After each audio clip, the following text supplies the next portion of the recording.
मेरा नाम राहुल सिंह है। मैं सेवा भारती काशी प्रांत का अध्यक्ष हूँ और भारत विकास परिषद और नवीन जी के द्वारा आयोजित रामकथा मंदाकिनी शोभा यात्रा, जिसमें मेरे पिताजी भी सम्मिलित हुआ करते थे, 1988 से चल रही है। मैं सौभाग्यशाली हूँ कि मुझे इसके मार्गदर्शक मंडल में रखा गया है। आप इस शोभा यात्रा में आपका व्यक्तिगत योगदान किस प्रकार का है? देखिए, मेरा तन मन धन तीनों लगा हुआ है और जिसको कहते हैं, हम संघ में गीत गाते हैं, तन समर्पित, मन समर्पित और यह जीवन समर्पित। तो हमारा तीनों उसमें समर्पित है। हम लोग पता नहीं किस भावना से इस कार्य को करते हैं। आप जैसा कि जानते हैं, 500 वर्षों से राम मंदिर के लिए आंदोलन हो रहा था। तो क्या आंदोलन सिर्फ वहाँ जाके मस्जिद को गिराना ही नहीं था? आंदोलन ये भी जो छोटे छोटे काम हो रहे थे राम के प्रति, देश को जागरूक करने के लिए, सनातन को जागरूक करने के लिए, ये भी इसका भी बड़ा योगदान है। इसीलिए हर जर्रा जर्रा उस समय खुश था।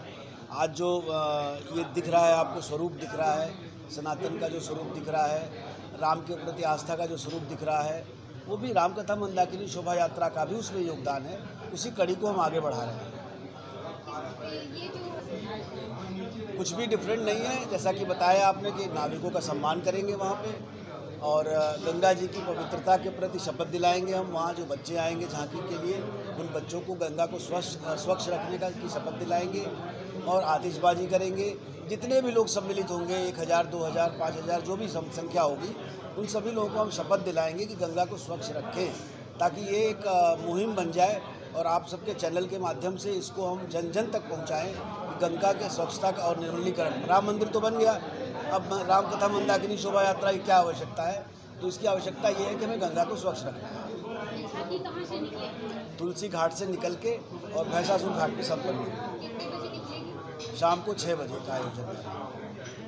श्रीवास्तव, रामकथा मंदाकिनी शोभा यात्रा का संयोजक। रामकथा मंदाकिनी शोभा यात्रा 1988 से चल रही है। ये विभिन्न पड़ावों को पार करते हुए अपने 38वें वर्ष में प्रवेश कर रही है। यह यात्रा तुलसी घाट से प्रारंभ होकर के राजघाट तक, भैंसासुर घाट तक जाती है, जहाँ पे कि भगवान राम के जीवन पे आधारित जीवंत झांकियों का मंचन होता है। 3 सर्वश्रेष्ठ झांकियों को हम लोग पुरस्कृत करते हैं, समाज के प्रबुद्ध वर्ग को सम्मानित करते हैं और वहाँ पे जो है हम बच्चों का भी सम्मान करते हैं। इसका उद्देश्य है कि समाज में सामाजिक समरसता, केवट बंधुओं का सम्मान, गंगा के निर्मलीकरण के ऊपर कार्य करना और अपने देश की वास्तविक संस्कृति के माध्यम से लोगों को जागरूक करना। आपकी शोभा यात्रा में क्या प्रोग्राम है, कब है?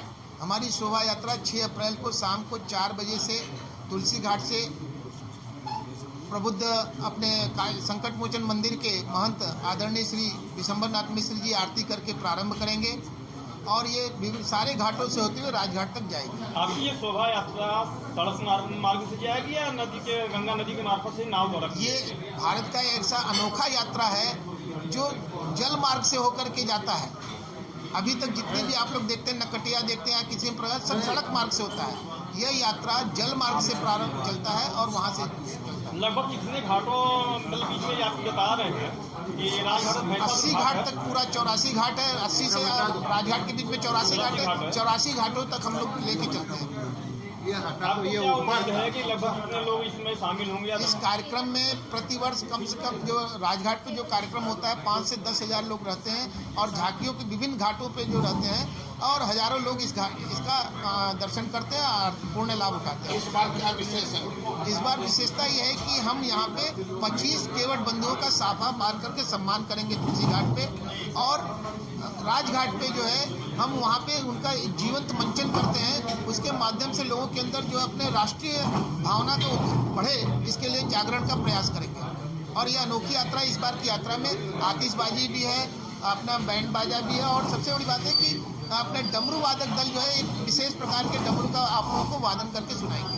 शासन से अनुमति आपको? हम लोग ये प्रतिवर्ष शासन से अनुमति के लिए लिखते हैं, लेकिन और ये चूंकि 38 वर्ष से चली आ रही है तो इसको माना जाता है कि ये जो है हेरिटेज अपना कार्यक्रम चल रहा है। इसके कारण से इसकी सूचना सभी प्रशासन के पास में है। आपने अभी आतिशबाजी की बात की, लेकिन विशेष अनुमति की आवश्यकता पड़ती है। आतिशबाजी मतलब महताबी होता है ना, जो खाली लाइट दिखाते हैं, अंधेरे में जो है लाइट दिखाते हैं, उसकी बात। प्रस्तुतिकरण अपने आप में अनोखा और अद्वितीय होता है।